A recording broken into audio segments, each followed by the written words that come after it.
Usa com autoridade, Senhor, o teu servo que está aqui à frente, Pai de amor.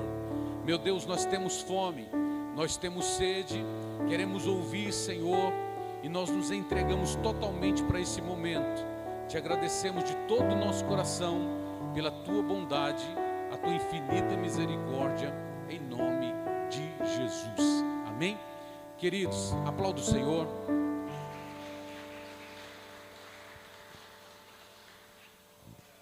Boa noite, igreja. Boa noite, igreja. Paz seja convosco, amém. Campanha de Salmos. Hoje o Salmo de número 22. Texto muito rico. E como todo texto muito rico, muito extenso. Pode sentar. Tem um pastor amigo meu que fala que essa é a melhor parte do culto, quando fala que posso sentar. Muito feliz em ter algumas pessoas aqui, meus líderes, Pablo e Luciana, essas pessoas maravilhosas, homem e mulher de Deus. Sou muito grato a Deus por tê-los em minha vida. Muito feliz de ver o Adriano e a Celeste aqui, que eu carinhosamente chamo de tio, porque tem na minha vida como tio, e me vendo hoje, tá pregando pela primeira vez, se eu não me engano, né? Primeira vez? Muito feliz com isso. Abram suas Bíblias no Salmo de número 22. Vamos ler o capítulo, como a campanha demanda. Salmos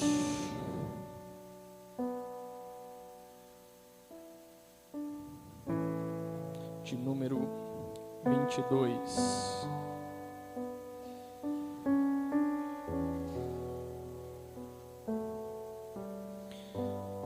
Deus meu, por que me desamparaste? Por que se acham longe de minha salvação as palavras do meu bramido?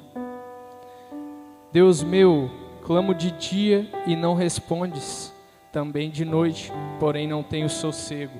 Contudo, tu és santo, entronizado entre os louvores de Israel.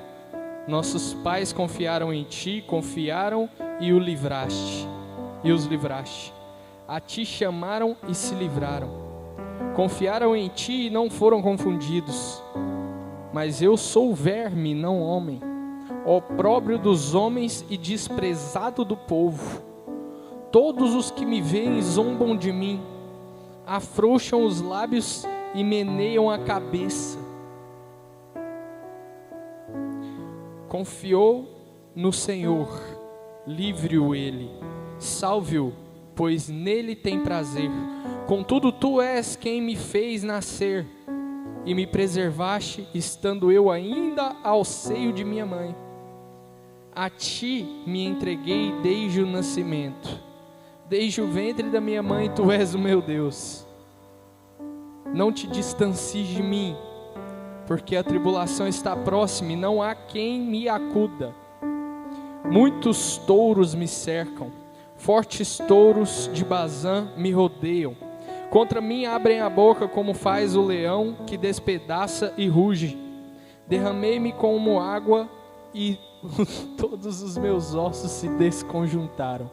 Meu coração fez-se como um caco de barro, e a língua se me apega ao céu da boca. Assim me deitas no pó da morte. Cães me cercam, uma súcia de malfeitores me rodeia. Traspassaram-me as mãos e os pés. Posso contar todos os meus ossos. Eles me estão olhando e encarando em mim. Repartem entre si as minhas vestes, e sobre a minha túnica deitam sortes. Parece familiar essa passagem.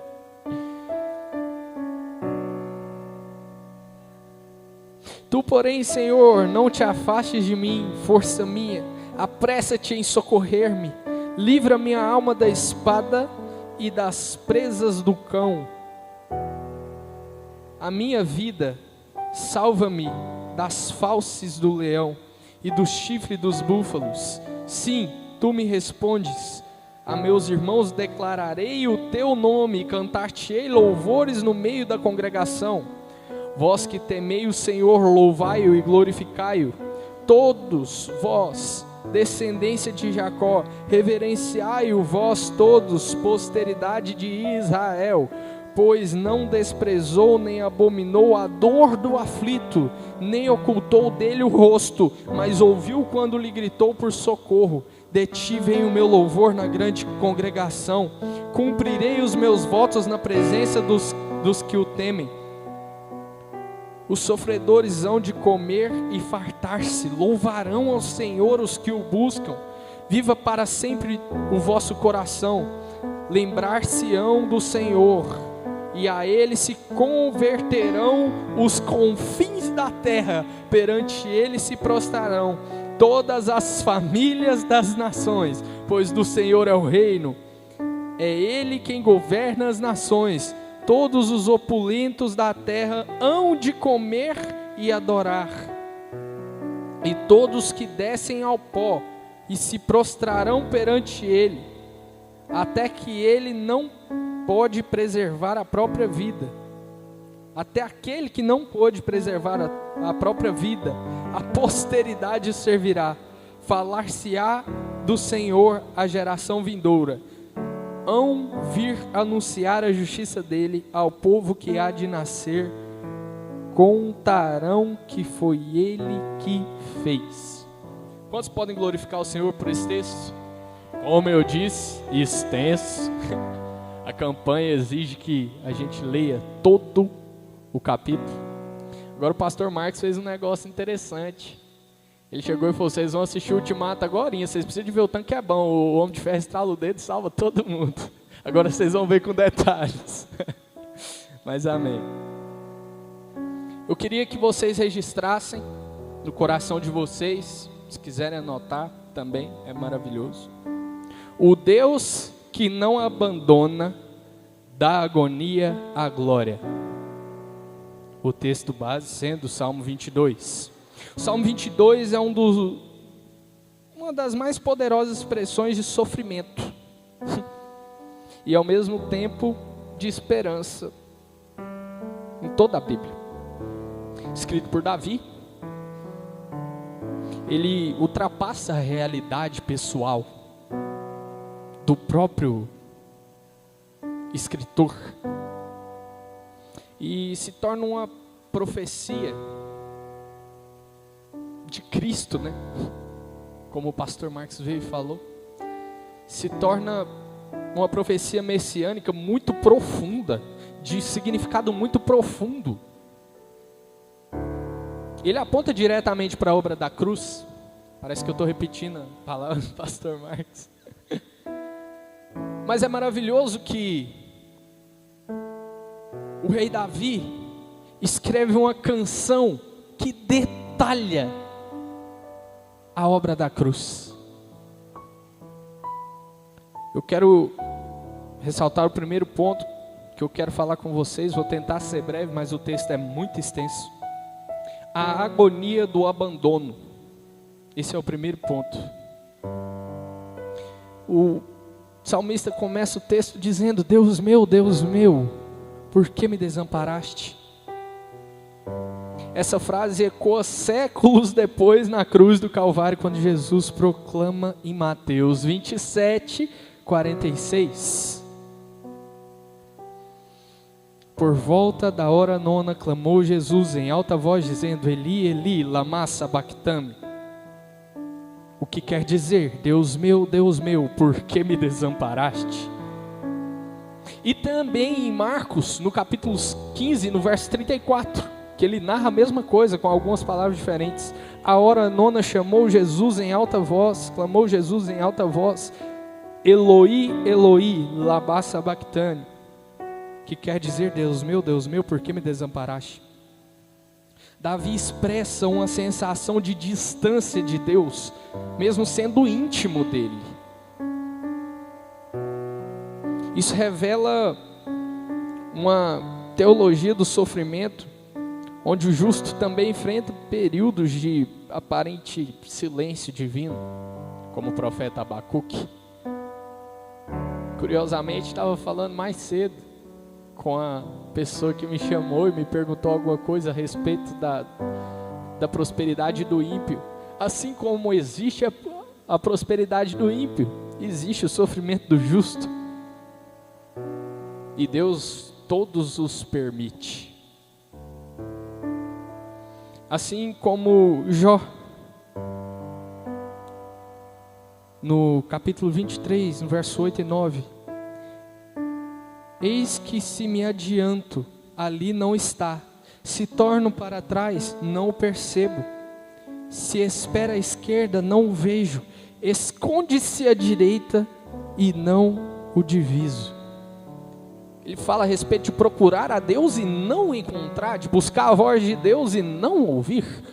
Um momento de angústia, de situação muito difícil na vida, que creio eu, nenhum de nós ter passado por tanto sofrimento como Jó. Ele busca Deus e não encontra. Deus se cala. Aqui a gente encontra uma situação que vários homens de Deus passaram, do silêncio de Deus. Quando Deus quer falar, Ele fala. Quando Deus não quer, Ele se cala. Ele quem decide. Tudo acontece no tempo dele, de acordo com o propósito dele, como a última pregação aqui de domingo. Se submeta aos propósitos de Deus, porque é Ele quem determina. Não importa o quanto você queira. Mas aqui nós encontramos a doutrina da identificação vicária. Cristo assumindo o lugar do pecador, sentindo o peso da separação causada pelo pecado. Jesus nunca foi separado de Deus, porque nunca cometeu pecado, e o que afasta o homem de Deus é o pecado.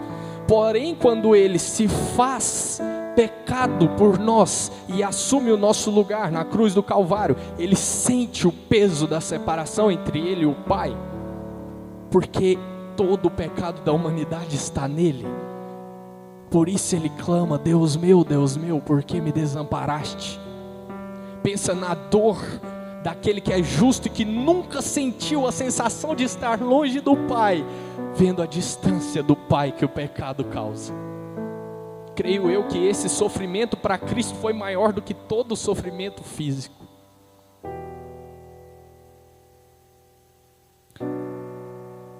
Segundo Coríntios 5:21, aquele que não conheceu o pecado, Ele o fez pecado por nós, para que nele fôssemos feitos justiça de Deus.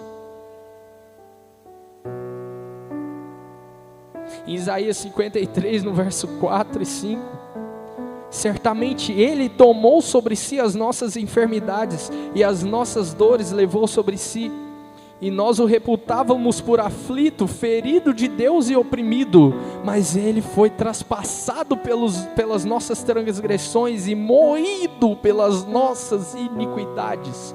O castigo que nos traz a paz estava sobre Ele, e pelas suas pisaduras fomos sarados. Cristo assumindo o lugar do homem, Cristo pagando o preço do homem.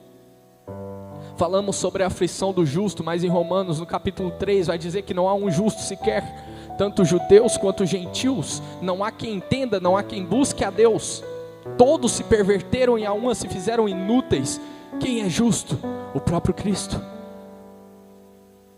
E nele somos justificados, porque Ele foi feito pecado por nós. O segundo ponto, a memória da fidelidade de Deus.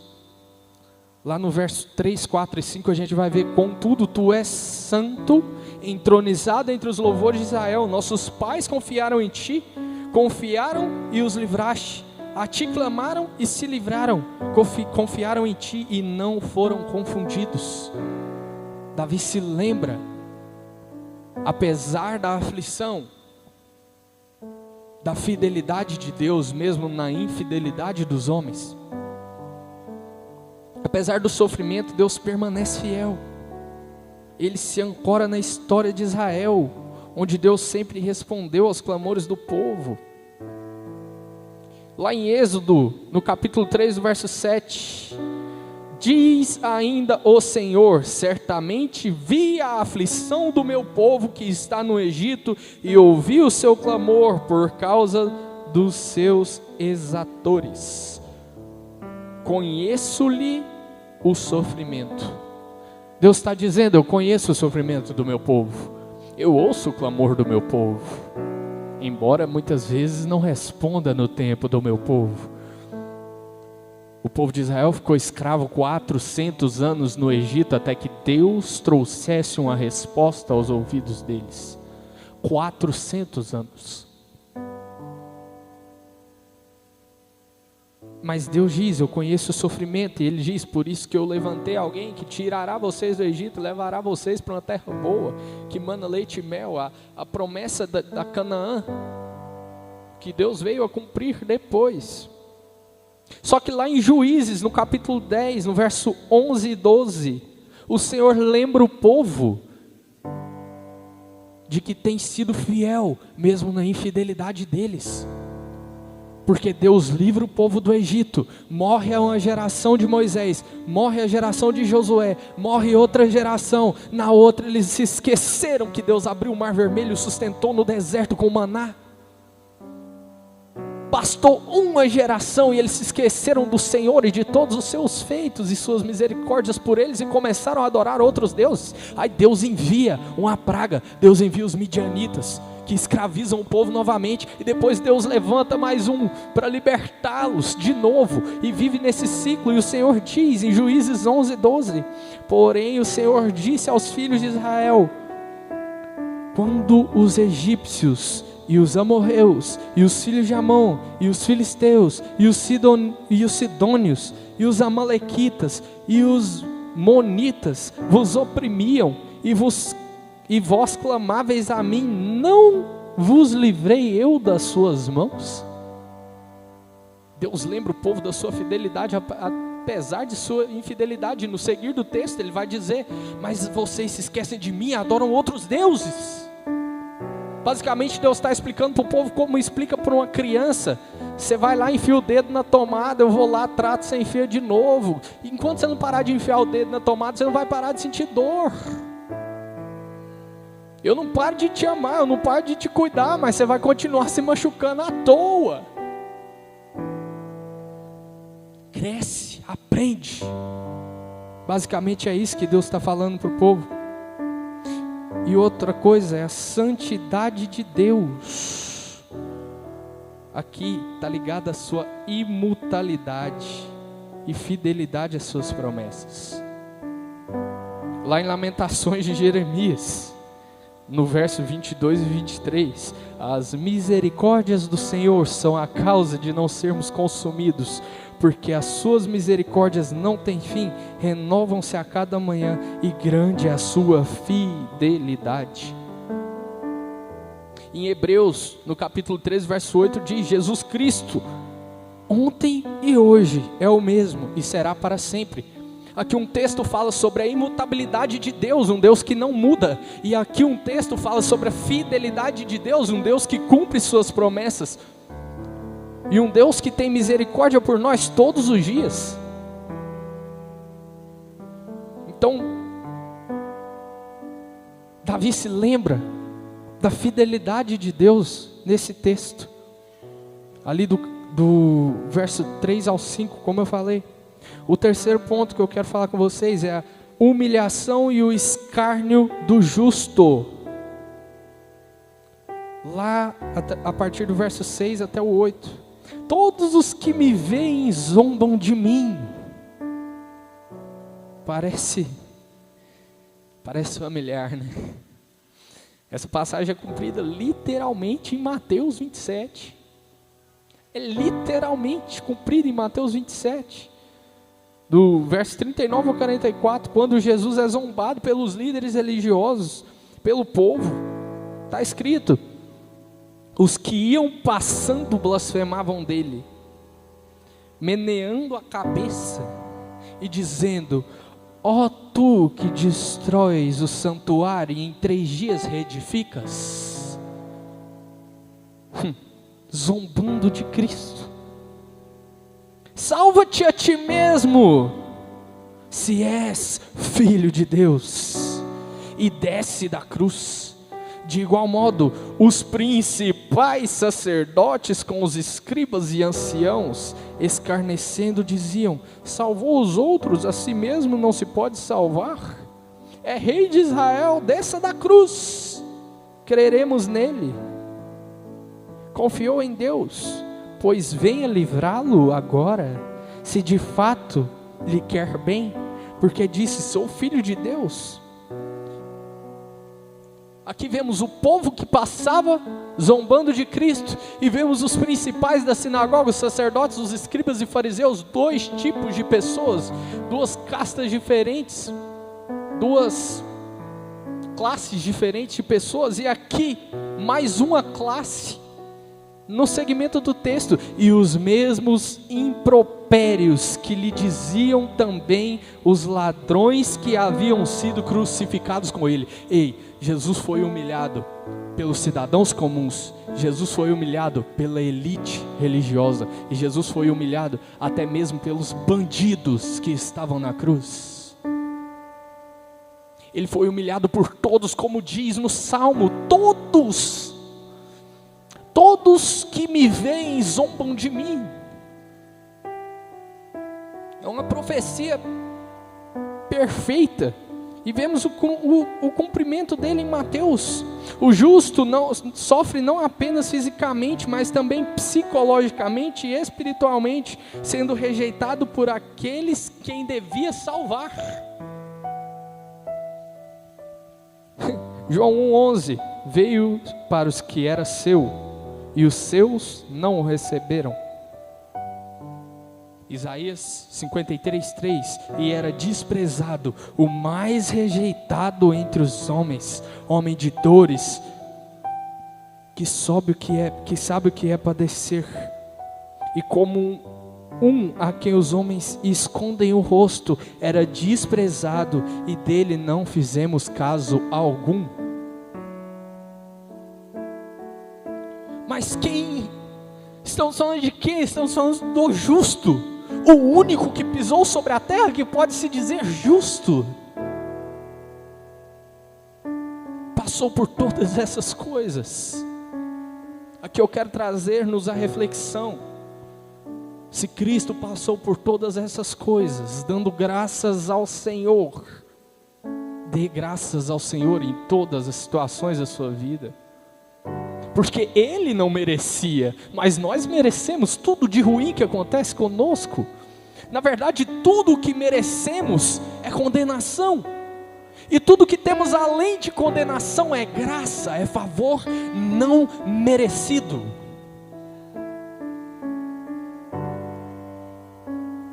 É o paradoxo da cruz: a glória pela humilhação, a exaltação pela humilhação, a glorificação pela vergonha.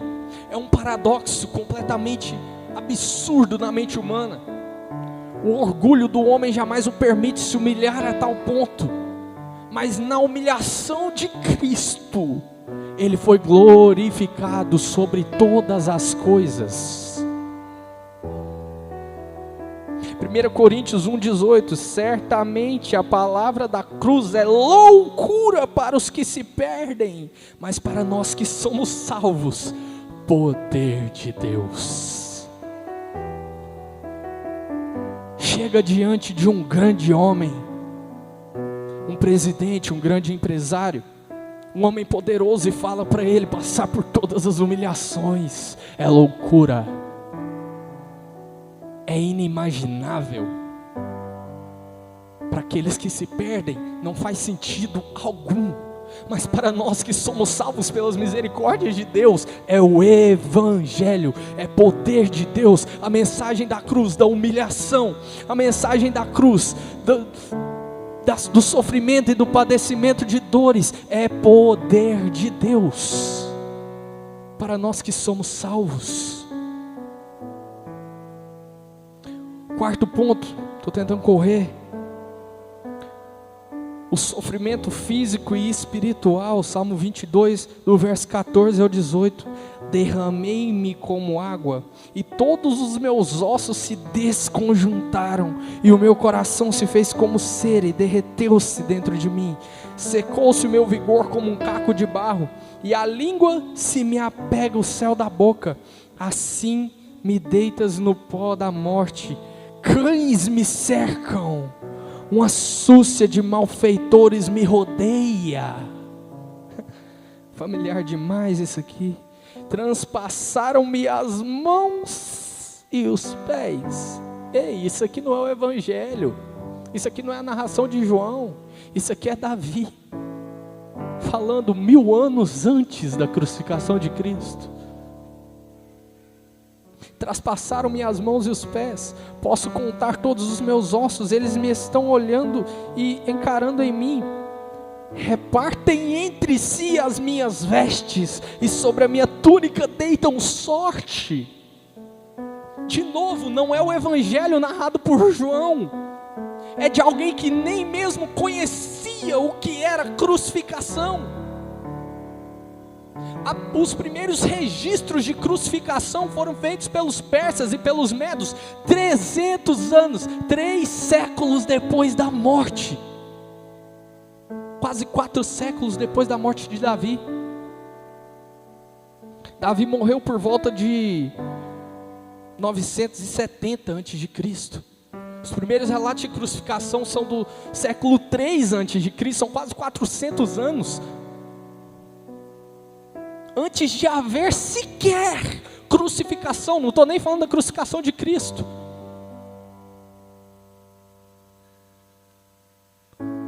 Os romanos começaram a usar a crucificação 3 séculos antes do nascimento de Cristo. Só aí tem uma diferença de 7 séculos, desde a morte de Davi até os romanos usarem a crucificação. 700 anos. E desde o período em que os romanos começaram a usar a crucificação como método de punição, se passaram 333 anos até que Jesus fosse crucificado. E Davi narra não só um processo de crucificação, porque você poderia imaginar, não, Davi está narrando uma crucificação que ele viu em algum lugar, e aí por coincidência foi igual a de Jesus. Nem existia essa pena, nem existia essa prática. Foi existir 300, quase 400 anos depois da morte dele. Quão grandioso é isso! Sobre as minhas vestes, sobre a minha túnica lançam sorte. Essa é a narração do Evangelho da crucificação de Cristo. João 19:34, saiu sangue e água. Quando os soldados romanos traspassaram com a lança, saiu sangue e água. E lá no Salmo diz: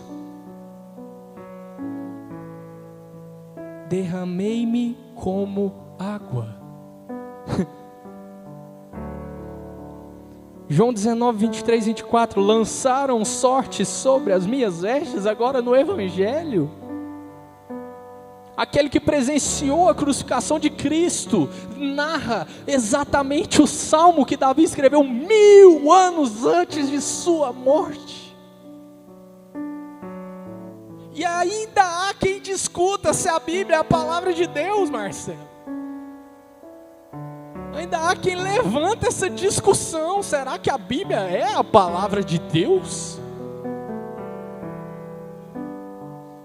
Quinto ponto, o clamor e a confiança renovada. Salmo 22, do verso 19 ao 21. Tu, porém, Senhor, não te afastes de mim, força minha, apressa-te em socorrer-me. Davi, mesmo em meio ao desprezo, continua clamando. Ele não deixa de buscar a Deus. Isso ecoa a oração perseverante, ensinada por Jesus. Lucas 18, verso 1 ao 8, a parábola maravilhosa. Disse-lhe Jesus uma parábola sobre o dever orar sempre e nunca esmorecer. Havia uma certa cidade um juiz que não temia a Deus, nem respeitava homem algum. Parece um que tem aqui no Brasil, não vou falar o nome dele não. Havia também naquela mesma cidade uma viúva, que vinha ter com ele dizendo: julga a minha causa contra o meu adversário. Ele por algum tempo não quis atender, mas depois disse consigo: bem que eu não temo a Deus, nem respeito a homem algum, todavia como essa viúva me importuna, julgarei a sua causa, para não suceder que por fim venha a molestar-me. Então disse o Senhor Jesus: considerai o que diz esse juiz iníquo. Não fará Deus justiça aos seus escolhidos, que a Ele clamam dia e noite? Embora pareça demorado em defendê-los, digo-vos que depressa lhes fará justiça.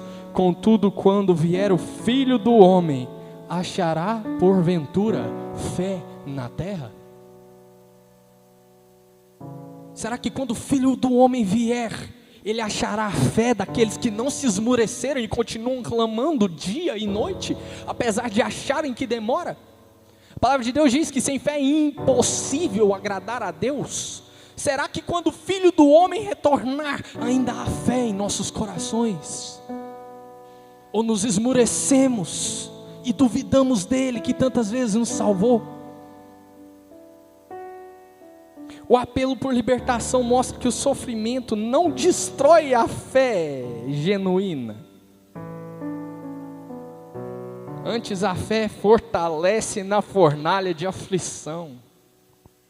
Você não está aqui. A fé fortalece na fornalha de aflição. Ei, a fornalha de aflição na sua vida é para fortalecer a sua fé. A fornalha de aflição na sua vida é para cozer o barro e fazê-lo firme, um vaso de honra na casa do Senhor. Não deixe a sua fé esmurecer pelas dificuldades da vida, mas fortalece-a em Cristo, que depressa virá socorrê-los, como está escrito.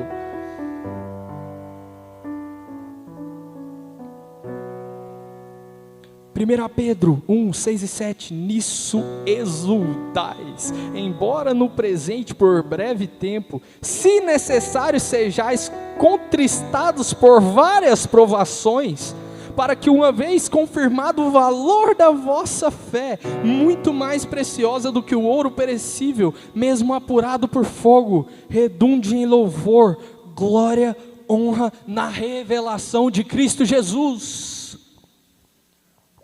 O apóstolo Pedro está dizendo, mesmo se for necessário passar pelo fogo e por tribulações e aflições, alegrem-se nisso, pois nisso será fortalecida a sua fé em Cristo Jesus.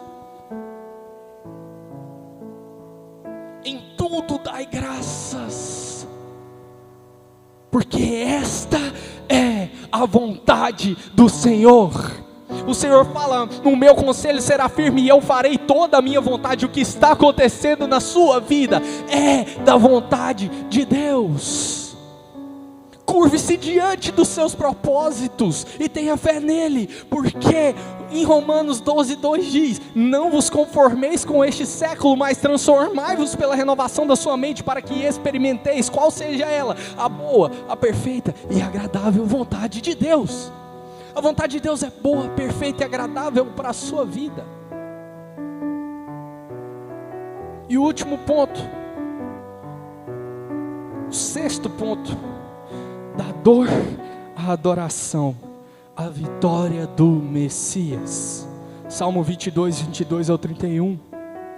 Lá no 22 ele diz, anunciarei o teu nome aos meus irmãos. Essa declaração é citada em Hebreus 2, do 11 ao 12, apontando para Cristo como aquele que, após sofrer, conduz muitos filhos à glória. Está escrito lá, Hebreus 2, 11 e 12, pois tanto que santifica, como os que são santificados, todos vêm de um só. Por isso que ele não se envergonha de lhe chamar irmãos, dizendo: a meus irmãos declararei o teu nome e cantar-te-ei louvores no meio da congregação.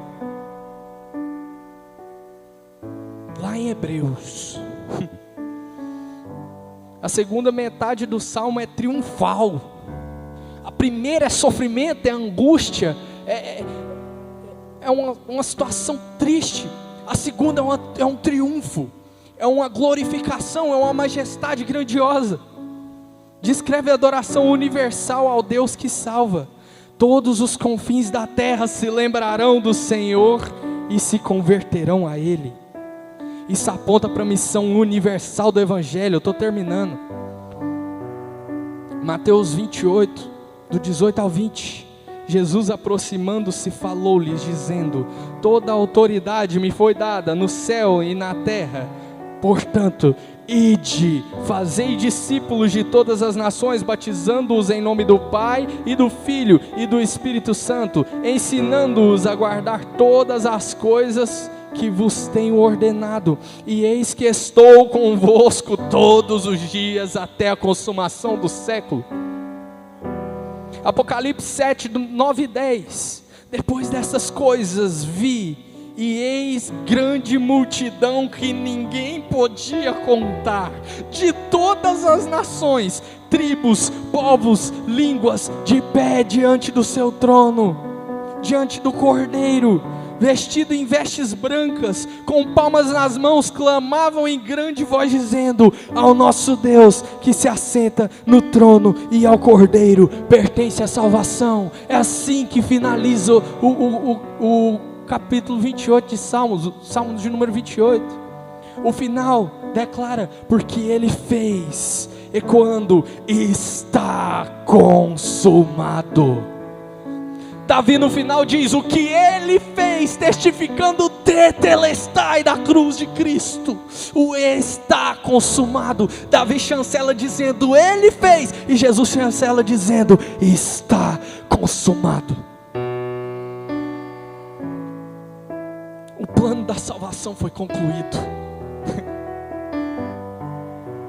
O Salmo 22 detalha o plano da salvação de Deus. Eu tinha mais coisa para falar, mas o tempo já foi faz tempo. Eu estou enrolando aqui, já passei da hora. Mas o pastor também pregou metade da minha palavra, então. Está concluído o plano de redenção e de salvação. Em todo o capítulo 22 de Salmos, porque Davi é chamado um homem segundo o coração de Deus, eu sei lá, Deus o revelou coisas que ainda viriam por vir. Deus o revelou coisas grandiosas do seu plano eterno, do Cordeiro que foi emulado antes da fundação do mundo, do Cristo, do Salvador, de todo o plano de glorificação do Pai através do sacrifício do Filho. Está consumado. E hoje o que cantamos? Outro igual não há.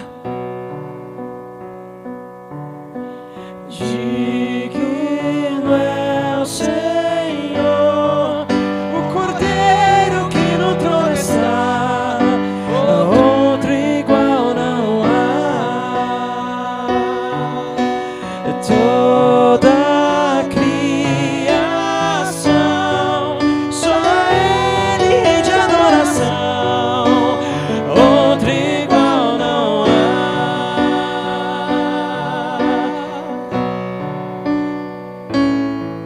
Ao Rei nós coroamos ao Rei com nossas vidas, coroamos ao Rei com o testemunho das nossas pregações, coroamos ao Rei anunciando o Evangelho, da sua obra maravilhosa na cruz, do seu sacrifício na cruz do Calvário, que nos traz a paz e que nos sara pelas suas pisaduras. Ao Rei nós coroamos, Ao Rei nós coroamos, ao Rei nós coroamos, de tudo Ele é Senhor. Somente o Rei é digno, somente o Rei é digno.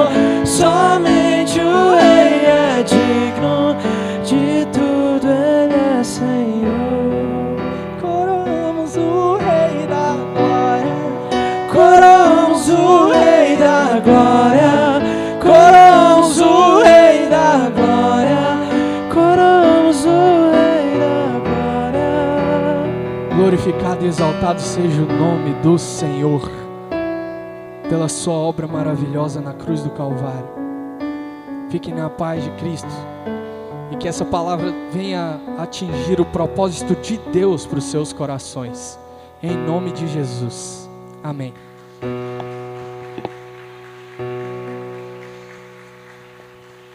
Glória a Deus, eu pensei que nós ia entrar no milênio aqui também.